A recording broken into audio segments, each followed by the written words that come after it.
அதனாலதான் இந்த பொதுக்குழுவுல அது தொடர்பாக விவாதிக்கப்படும் அப்படின்னு ஒரு எதிர்பார்ப்பு இன்னும் இருக்கிறது.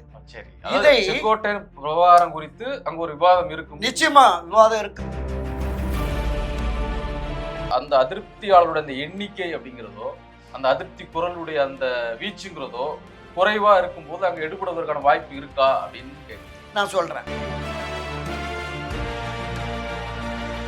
நீங்க சொல்றீங்கல்ல, நீங்க இப்ப தொடங்கும் போது கூட சொன்னீங்க அடிமட்ட தொண்டர் வரையிலும் வந்து அதிருப்தி இருக்குது, நிர்வாகிகள் பல பேர் ஒரு கொதிப்புல இருக்கிறாங்கன்னா. ஆனா வெளியில வந்து பாத்தீங்கன்னா அந்த மாதிரி எந்த சத்தமுமே இல்லை. இப்போ செங்கோட்டையன் போனாரு, செங்கோட்டையன் ஆதரவாக அந்த பகுதியில் இருக்கக்கூடிய சில ஆதரவாளர்கள் அவர் பின்னால நிக்கிறாங்க அப்படின்னு தான் நம்ம பார்க்க முடியுதே தவிர பெரிய அளவுல ஒரு சேஞ்சஸ் பார்க்க முடியல. ஸோ அது ஒரு அமைதியா இருக்கு, ஒரு பெரிய ஒரு எச்சரிக்கை மணி அடிக்கிற மாதிரியான ஒரு சூழல் அங்க நடந்துருமா? அதான் இந்த 12-13ஆம் தேதி வாக்குல அமித்ஷா வருவதாக ஒரு தகவல் இருக்கு. சரி போங்க, நான் பாத்துக்கிறேன், எல்லாம் நான் பாத்துக்கிறேன் அப்படின்னு சொல்லி அமித்ஷாவை போய் அண்ணாமலை சந்திக்கிறாரு. அதுக்கு இதுக்கு லிங்க் இருக்கா இல்ல அது தனி கட்சி பிரச்சனை பிஜேபி சார்பா? இல்ல, அதுக்கு இதுக்குமே தொடர்பு இருக்கு. ஆமா, அண்ணாமலைக்கு மீண்டும் ஒரு முக்கியத்துவம் கொடுக்க வேண்டும் என்று விரும்பி இருக்கிறதுன்னு பார்க்கலாம். ஸோ அந்த அசைன்மெண்ட் தான் இவங்க எல்லாம் பார்க்கறது, டிடிவி திறனை இவங்க எல்லாம் பார்க்கறது அந்த அந்த மாதிரியான விஷயங்கள் தான்.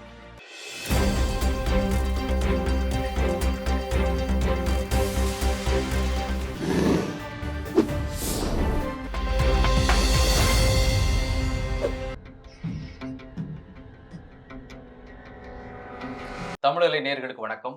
இன்றைய சந்திப்பில் நம்மோடு திராவிட இயக்க ஆய்வாளர் திரு துரை கருணா அவர்கள். அவரை அன்போடு வரவேற்கிறோம். வணக்கம். வணக்கம் சகோதரர்.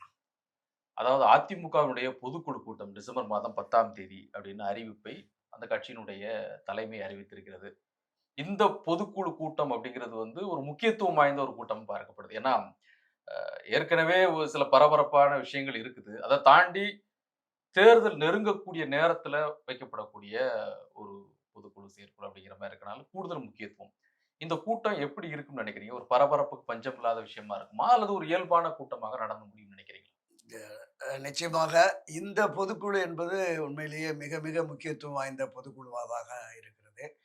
இந்த பொதுக்குழுவில் எந்த மாதிரியான தீர்மானங்கள் நிறைவேற்ற போகிறார்கள், எது தொடர்பாக விவாதிக்க போகிறார்கள் அப்படிங்கிற அந்த எதிர்பார்ப்பு என்பது மிகப்பெரிய அளவில் இருக்கு. கட்சியினரை தாண்டியும் கூட அரசியல் பார்வையாளர்கள், விமர்சகர்கள், மற்ற அரசியல் கட்சிகள்ல எந்த விதமான ஒரு முடிவை இந்த பொதுக்குழு எடுக்க போகிறது அப்படிங்கிற மாதிரி. ஏன்னா கடந்த 4 ஆண்டுகளாகவே இந்த அண்ணா திராவிட முன்னேற்ற கழகத்திலிருந்து விலக்கி வைக்கப்பட்டவர்கள், விலகி சென்றவர்கள், அதிருப்தியாளர்கள் இவர்களை எல்லாம் ஒருங்கிணைத்தால்தான் 2026 சட்டப்பேரவை தேர்தலில் திராவிட முன்னேற்ற கழகத்தை வீழ்த்தி மீண்டும் அனைத்து இந்த அதிமுக ஆட்சி அதிகாரத்திற்கு வர முடியும் என்கிற நிலைப்பாடு என்பது அந்த கட்சியில் பயணிக்கிற அடிமட்ட தொண்டர்களிலிருந்து மூத்த நிர்வாகிகள் வரையிலும் இருக்கிறது.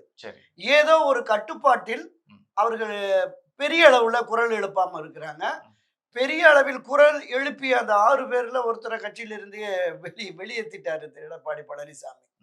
இந்த 2024 நாடாளுமன்ற தேர்தல் ஏற்பட்ட அந்த பின்னடைவு, சரிவு என்பது 2026 எதிரொலிச்சா நாம மீண்டும் ஆட்சி அதிகாரத்திற்கு வர முடியாது என்பதற்காக தான் அவங்க போய் ஒரு முன்னெடுப்பை எடுத்து பேசி பார்த்தாங்க, முடியல. அதன் பிறகும் தொடர்ந்து அவர் ஒரு 7-8 மாதம் பொறுத்திருந்து திரு செங்கோட்டையன் பொதுவெளிகளில் வந்து ஊடக பத்திரிகையாளர்களை சந்தித்து தன் கருத்தை வலியுறுத்திய போது முதலாவதாக கட்சியினுடைய அந்த எல்லா பொறுப்புகள்ல இருந்து வெளியேற்றினார்கள்.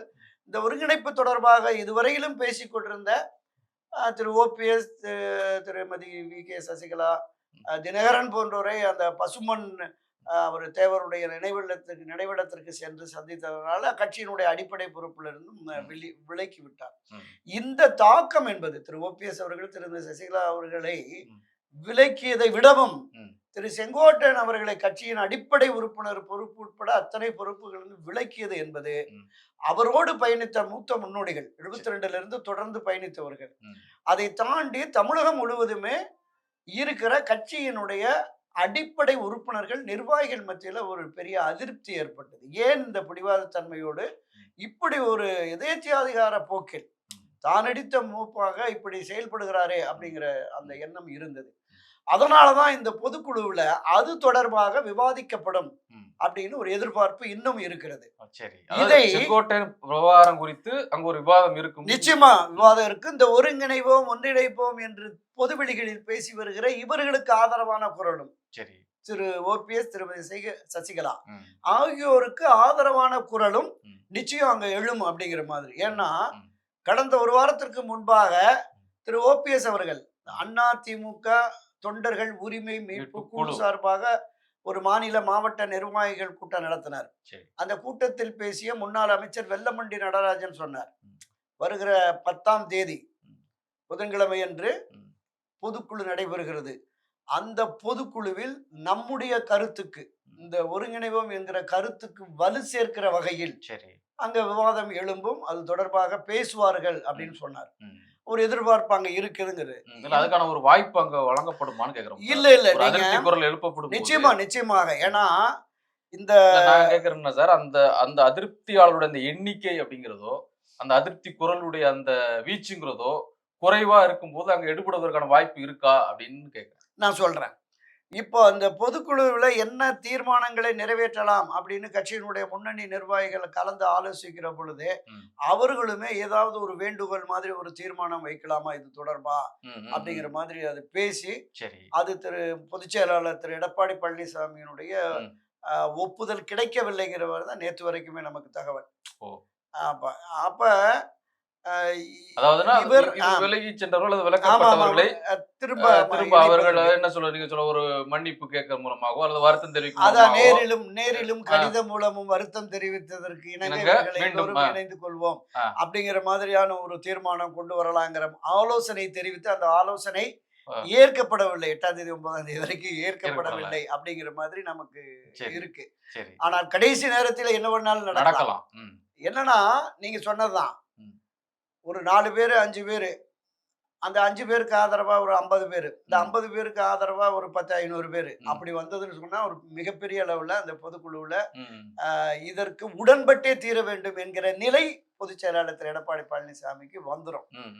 அது 1-2 பேர் குரல் எழுப்பி அவரை வெளியில அப்புறப்படுத்திட்டாங்கன்னா அது அப்படியே பிசுபிசுத்து போயிடும் அப்படின்னா. ஜனநாயக ரீதியில் கட்சியின் பொதுக்குழு செயற்குழு உறுப்பினர்கள் மாநில மாவட்ட நிர்வாகிகள் அவர்களை பேச விட்டார். மரியாதைக்குரிய புரட்சி தலைவர் எம்ஜிஆர் காலத்துல செயற்குழு பொதுக்குழு 2 நாட்கள் 3 நாட்கள் நடக்கும். அப்ப இது போல மாவட்ட நிர்வாகிகள் செயற்குழு உறுப்பினர்கள் 2-3 பேர் பேச்சாளர்கள் மாநில நிர்வாகிகளில் அப்படி பேச விடுவாங்க. எல்லாருமே பேச விடுவாங்க. தீர்மானத்தை வாசித்து தீர்மானத்தின் மீது பேசுவார்கள். விவாதம் நடக்கும். சில தீர்மானங்கள் திருத்தப்படும், சில தீர்மானங்கள் கைவிடப்படும். சோ அந்த மாதிரி எல்லாம் நடந்திருக்கு ஜனநாயக ரீதியா அது பல சந்தர்ப்பங்கள்ல. நீங்க சிதம்பரத்துல ஒரு செயற்குழு 1976ல பிப்ரவரி அல்லது மார்ச் நினைக்கிறேன், அங்க புரட்சி தலைவர் எம்ஜிஆர் அவர்களை பொதுச் செயலாளர் பொறுப்புல இருந்து அவர் விலகணும், அவரு திரைப்படத்துல கவனம் செலுத்தட்டும், யாராவது ஒரு மூத்த தலைவரை பொதுச் செயலாளராக்கி நம்ம இந்த கட்சியை நடத்துவோம் அப்படிங்கிற மாதிரி ஒரு தீர்மானம் கொண்டு வருவதற்கு திட்டமிட்டு இருந்தாங்க. பொதுவா பழைய தென்னார்காடு தஞ்சை மாவட்டத்தை சேர்ந்த சில முன்னணியினர் அவங்க எல்லாம் மறைஞ்சிட்டாங்க, அவங்கள நம்ம சொல்ல வேண்டாம். அப்படி ஒரு நிலைப்பாடு இருக்கிறது என்பதை புரட்சி தலைவர் எம்ஜிஆர் அவர்கள் உணர்ந்து அதை அறிந்து கேள்விப்பட்டு கூட்டம் தொடங்குறதுக்கு முன்னாடி நான் பொதுச் செயலாளர் பொறுப்புல இருந்து விலகிறேன், யாரையாவது நீங்க வச்சு தேர்ந்தெடுத்து கட்சியை நடத்துங்க அப்படின்னு உடனே அன்றைக்கு அனைத்துலக எம்ஜிஆர் மன்றத்தினுடைய நிர்வாக பொறுப்புகளிலே மாநில மாவட்ட நிர்வாக பொறுப்புகளில் இருந்த ஒட்டுமொத்தமாக எழுந்து நின்று அண்ணா திராவிட முன்னேற்ற கழகம் என்றால் அது புரட்சி தலைவர் தான், அவரை தாண்டி வேற யாரையும் நாங்க தலைவராக ஏற்கவே முடியாது அப்படின்ட்டு தலைவரை வெளியில போக விடாம கரவ பண்ணிட்டாங்க. அப்புறம் எல்லோரும் கேட்டுக்கொண்டதற்கு இணங்க அவரே தொடர்ந்து இருந்தாரு. இந்த தீர்மானத்தை முன்மொழிய காத்திருந்தவர்கள் அந்த பேப்பரை மடிச்சு பாக்கெட்ல வச்சுட்டு போயிட்டாங்க. அப்படி ஒண்ணு நடந்தது. அதே 76ல ஒரு 6 மாத இடைவெளியில இந்த அண்ணா திராவிட முன்னேற்ற கழகம் என்பதை அனைத்து இந்திய அண்ணா திராவிட முன்னேற்ற கழகம் என்று தேசிய கட்சியாக மாற்றக்கூடிய ஒரு பொதுக்குழு கூட்டம் நடந்தது. 1976 தான். கோவை நகரத்துல தான் அது நடந்தது. அங்கதான் அந்த அண்ணா திராவிட முன்னேற்ற கழகத்தின் கொடி இருக்குல்ல, அந்த கொடியில் இருக்கிற பேரறிஞர் அண்ணா அவர்களின் உருவத்தை கைகளில் பச்சை குத்தி கொள்ள வேண்டும், அதை எதுன்னு காட்டிடுறேன். இதுதான் இந்த கொடியை கைகளில் குத்திக்கணும் அப்படிங்கிற மாதிரி அந்த பொதுக்குழுவில் தீர்மானம் இருக்கு. ம். அப்போ கோவை செழியன், ஜி விஸ்வநாதன், ம். உ பில்லப்பன், விருதுநகர் சீனிவாசன், புலவர் இந்திரகுமாரி, அது மாதிரி சில மூத்த முன்னோடிகள் இல்ல, ம். அண்ணா திராவிட முன்னேற்ற கழகம் என்கிற மாநில கட்சி தான் பேரறிஞர் அண்ணா அவர்களே தேசிய கட்சியாக மாறுவதற்கு அவர் ஒப்புக்கொள்ளவில்லை. இல்லையா? எனவே அண்ணா திராவிட முன்னேற்ற கழகம் தொடர்ந்து மாநில கட்சியாகவே, ம். மாநில உரிமைகள் பேசும் கட்சியாக இருக்கணும் அப்படின்னு குரல் எழுப்பினார். அப்ப அது தொடர்பாக ஜனநாயக ரீதியில் விவாதிக்க அனுமதித்தார். ம். ம். விஸ்வநாதனை, இந்திரகுமாரி அவங்களாம் பேச அனுமதிச்சார். அதற்கு இவர்களுடைய கருத்துக்கு மாற்றாக புரட்சித் தலைவர் எம்ஜிஆருடைய நிலைப்பாட்டுக்கு ஆதரவாக நாஞ்சில் மனோகரன், எஸ் சி சோமசுந்தரம், காளிமுத்து, திரு இன்னும் ஒரு 3-4 பேர், அவங்க புரட்சித் தலைவர் எம்ஜிஆர் எடுத்த முடிவு தான், அவர் தான் கட்சி, அவர் இருக்கிற முடிவுக்கு கட்டுப்பட்டால் கட்டுப்படுங்க, இல்லைன்னா வெளியேறலாம் அப்படிங்கிற மாதிரி.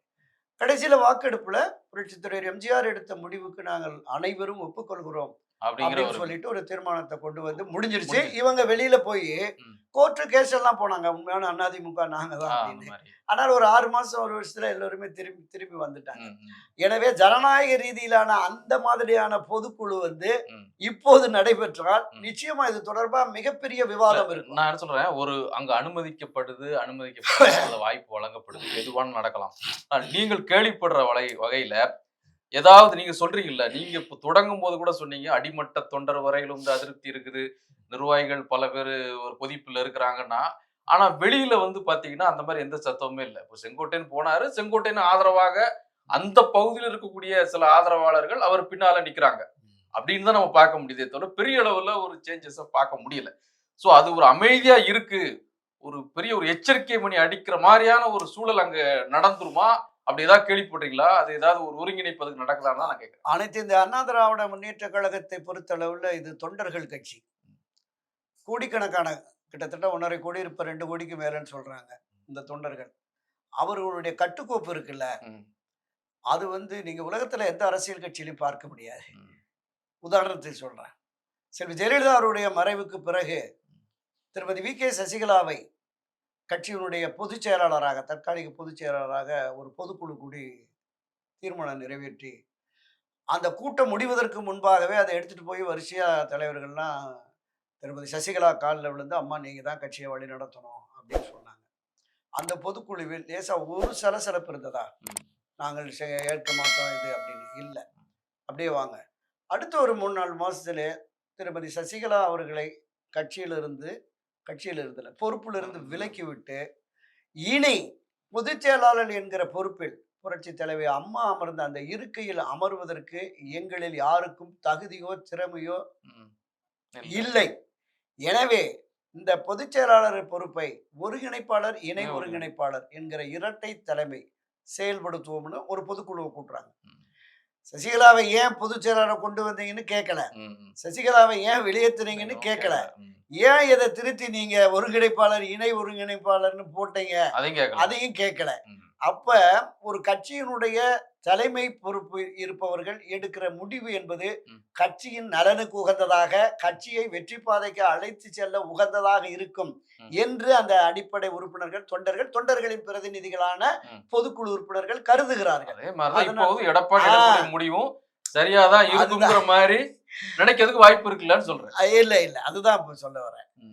எடப்பாடி பழனிசாமி அவர்களை பொறுத்த அளவுல கடந்த நான் குறிப்பிட்ட அண்ணா திராவிட முன்னேற்ற கழகத்தின் நிறுவன தலைவர் புரட்சி தலைவர் எம்ஜிஆர், அதை ஒரு 30-35 ஆண்டுகளாக கட்டி காப்பாற்றிய வளர்த்தெடுத்த செல்வி ஜெயலலிதா போன்ற மிகச்சிறந்த ஆளுமையோ மக்கள் செல்வாக்கோ 100% தொண்டர்களின் ஆதரவு பெற்றவரோ இல்லை.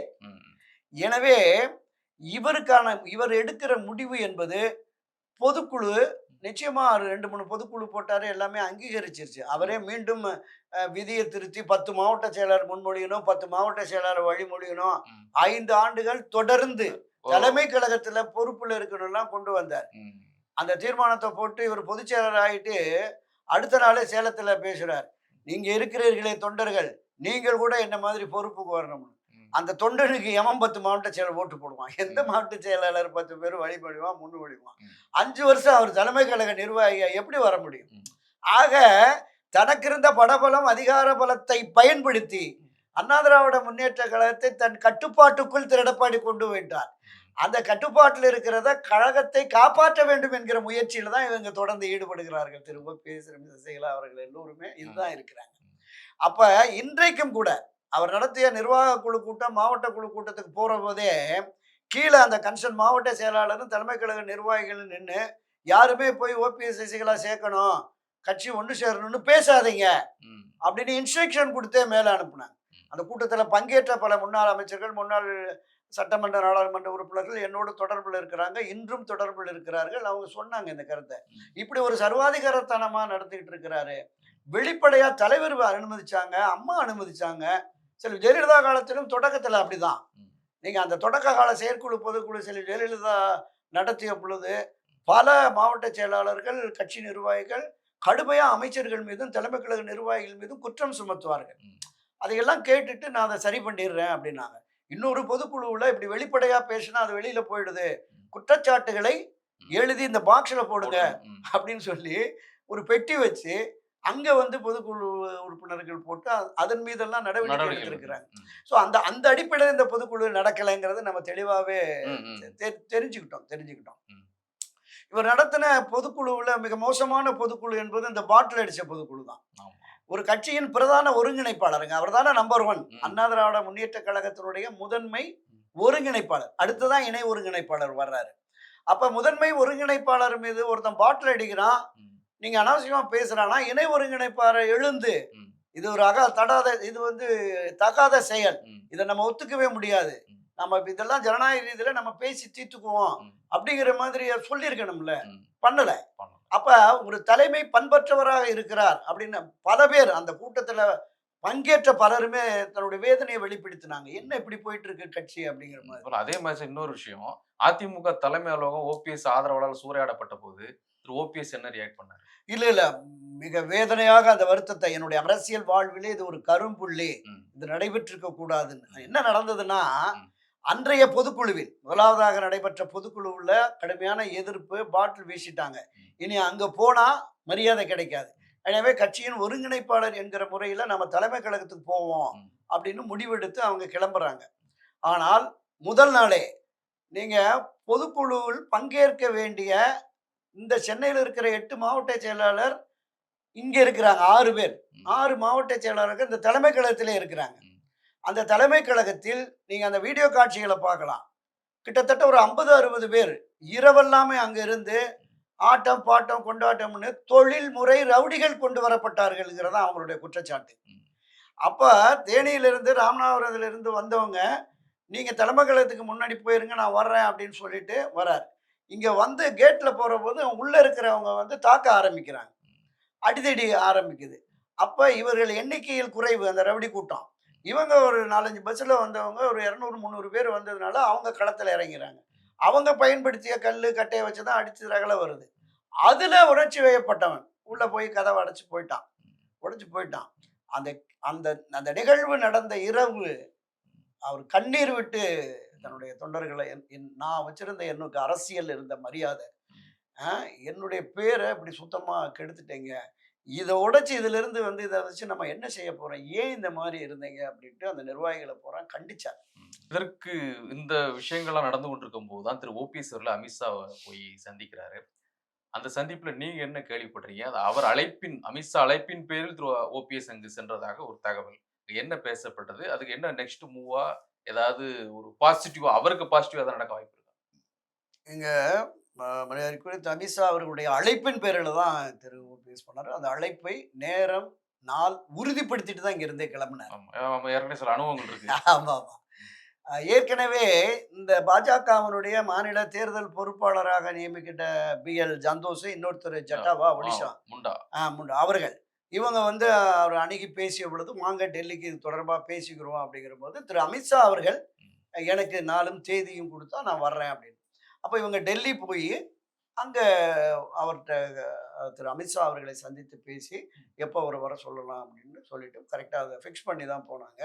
இன்னொரு தகவல் என்னன்னா, திரு ரவீந்திரநாத் முன்னாள் MP அவர் வந்து அமித்ஷா அலுவலகத்துல அவருடைய செயலறைய தொடர்பு கொண்டு அத கன்ஃபார்ம் பண்ணிட்டு தான் ஏர்போர்ட்டே உறுதிப்படுத்திருப்பாங்க. போனாங்க. உறுதிப்படுத்திட்டு தான் போனாங்க. ம். அழைப்பின் பேரில் தான். ம். ஏன் இந்த சூழ்நிலையில அழைக்கணும்? ஏற்கனவே வந்தபோது அமித்ஷா சந்திக்கல, மோடி சந்திக்கல. ஆமா. அவங்க வருத்தப்பட்டு, வேதனைப்பட்டு தன்மான முக்கியம்னு வெளியே சென்றவர்களை மீண்டும் அழைக்க வேண்டிய அவசியம், காரணம் என்ன? ஆ, அதுல தான் நம்ம பார்க்கிறோம். ம், ம், இந்த தமிழகத்தினுடைய தேர்தல் கள நிலவரம் எப்படி இருக்கிறது? ம். திராவிட முன்னேற்றக் கழகம் தேர்தல் வெற்றியை நோக்கி எவ்வளவு வேகமாக பயணிக்கிறது? ம். இந்த விஷயங்கள் மத்திய உளவுத்துறை மூலமாக அமித்ஷாவுக்கு அது தினசரி அறிக்கையாகவும் வாராந்திர அறிக்கையாகவும் போயிட்டு இருக்கும். நம்ம பார்ப்போம். ஆமா. பொதுவா உளவுத்துறை தகவல்கள். இதையும் தாண்டி தென் மாவட்டங்கள், டெல்டா மாவட்டங்கள்ல எந்த அளவுக்கு இந்த அதிமுக என்டிஏ கூட்டணியுடைய வெற்றியை இவர்கள் ஏற்படுத்துவார்கள்? திரு ஓபிஎஸ், சசிகலா அவர்கள், தினகரன் அவர்கள் எந்த அளவுக்கு பாதிப்பு? நம்ம பார்த்தோம் 2021 தென் மாவட்டங்கள், டெல்டா மாவட்டங்களை சேர்ந்த 42 தொகுதிகள்ல இந்த அதிமுகவின் வெற்றியை அமமுக பாதிக்கும். எனவே ஒரு 15 இடங்கள் கொடுங்க அப்படின்னு அமித்ஷா வந்து கேட்கிறார். திரு ஓபிஎஸ் இடமும் திரு எடப்பாடியிடமும் கேட்கிறார். திரு ஓபிஎஸ் ஒப்புக்கொண்டார். சரி, அது சரியான அணுகுமுறை தான். ஏன்னா தென் மாவட்டங்கள்ல வந்து பெரிய அளவுல வாக்கு சதவீதம் இருக்கு. ம். நமக்கு பாதிப்பு ஏற்படும் அப்படிங்கும்போது திரு எடப்பாடி பழனிசாமி ஒத்துக்கொள்ளல. அதை நம்ம பல பதிவுகள்ல அப்பா பேசிட்டோம். நிச்சயமா. பேசிட்டோம் பல பதிவுகள்ல பேசிட்டோம். அப்ப அதை விடவும் இன்னொரு மடங்கு இந்த பாதிப்பு ஏற்படும். இருக்கு. ம். 16 நாடாளுமன்ற தொகுதிக்கு உட்பட்ட 96 சட்டமன்ற தொகுதிகளில் இந்த வெற்றி தோல்வியை தீர்மானிக்கும் சக்தியாக இவர்கள் இருக்கிறார்கள். கிட்டத்தட்ட 8-9% வாக்குகள் அங்க இருக்கு இவங்களுக்காக. இதை தாண்டி இப்ப திரு செங்கோட்டையன் அவர்கள் வந்ததுக்கு பின்னாடி கொங்கு மண்டலத்துல 1% 2%ஆவது அங்கேயும் ஒரு பாதிப்பு ஏற்படும். பாதிப்பை ஏற்படுத்தும். ம். அப்ப இந்த ஒருங்கிணைந்த அதிமுக, அது வலிமை மிக்க அதிமுக இருந்தால் மட்டுமே ஒரு வலுவான கூட்டணியா அமைக்க முடியும். ம். அப்ப இது வெற்றிக்கான கூட்டணியாக அமைவதற்கு நீங்க பொதுவெளிகள்ல மக்கள் மத்தியில, வாக்காளர்கள் மத்தியில 2024 தேர்தலுக்கு பிறகு இனி அதிமுகவுக்கு வெற்றி வாய்ப்பு இல்லையோ என்கிற அந்த கருத்தாக்கம் உருவாயிருச்சு. அப்ப அந்த மக்களிடம், ஆட்சி மாற்றத்தை விரும்புகிற மக்களிடம், ஆட்சி மாற்றத்தை கொண்டு வர உழைக்கிற தொண்டர்களிடம் அந்த நம்பிக்கை உருவாக்கணும்ல. நாம ஜெயிப்போம் அப்படின்னு. ம். 2024 நாம தோத்துருவோம்னு தெரிஞ்சுதான் 1 கோடிக்கு மேல ஓட்டு போட போகல. ம். காலமெல்லாம் ரெட்டலைக்கு வாக்களித்த வாக்காளர்கள், நீங்க பார்லிமெண்ட் தேர்தலாகட்டும், சட்டமன்ற தேர்தலாகட்டும், கட்சி ஜெயிக்கணும்னு விரும்புவான்ல, கட்சிக்கு கூடுதல் வாக்கு சதவீதம் வேணும்னு விரும்புவான்ல. அப்ப விரும்பலைன்னா தலைமை பொறுப்பேற்ற திரு எடப்பாடியினுடைய அணுகுமுறை, அவர் இந்த கட்சியை கொண்டு செல்லுகிற விதம், சோ இந்த விஷயங்கள் அவர்ட்ட அந்த ஒரு அந்த தகவல்கள் வந்து அவர் போய் சேர்ந்தனால இவரை கூட்டு பேசி இந்த தகவல்கள்லாம் போனதுனாலையும் உளவுத்துறை ரிப்போர்ட்னாலையும் ம். இவர்களை இணைத்தால் மட்டுமே வெற்றி சாத்தியம் என்கிற கருத்தாக்கம் திரு அமித்ஷா அவர்களுக்கு மத்திய பாஜக தலைமைக்கும் உருவானதனுடைய விளைவாகத்தான் சரி. அழைச்சிருக்கிறாங்க. அது என்ன பேசி என்ன வருகிற ஏதாவது- அதான் இந்த 12, 13ஆம் தேதி வாக்குல அமித்ஷா வருவதாக ஒரு தகவல் இருக்கிறது. சரி. நீங்க போங்க, நான் பாத்துக்கிறேன், ம். எல்லாம் நான் பாத்துக்கிறேன் அப்படின்னு ம். சொல்லியிருக்காரு. ம். அப்ப இங்க வந்து திரு எடப்பாடி பழனிசாமியிடம் இந்த நேரடியா யதார்த்த நிலை பேசுறது. நேரடியாக ம். பேசுறேன். ஏன்னா ம். நோக்கம் 2 பேருக்கும் ஒண்ணுதான்.